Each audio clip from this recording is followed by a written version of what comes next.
வருகின்ற ரமலான் அல்லாஹ்வின் பேரருள் மாதம். முஸ்லிம்களின் இதயங்களை ஒளியால் நிரப்ப வருகிறது ரமலான். ரமலான் பாவ மன்னிப்பு கிடைக்கும் மாதம். ரமலான் வந்துவிட்டால் சொர்க்கத்தின் கதவுகள் திறக்கப்படுகின்றன, நரகத்தின் கதவுகள் மூடப்படுகின்றன, சைத்தான்கள் கட்டுப்படுத்தப்படுகின்றன.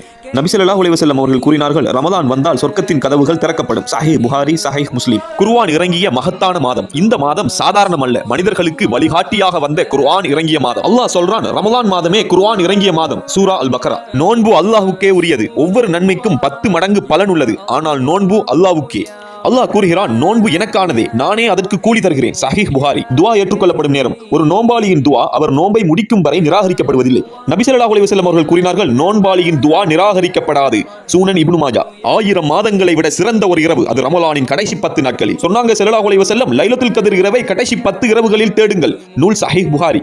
இந்த ரமலான் நம் வாழ்க்கையை மாற்றும் ரமலானாக இருக்கட்டும். யா அல்லாஹ், எங்களை ரமலானை அடையச் செய்வாயாக. அஸ்ஸலாமு அலைக்கும் வரஹ்மத்துல்லாஹி வபரகாத்துஹு.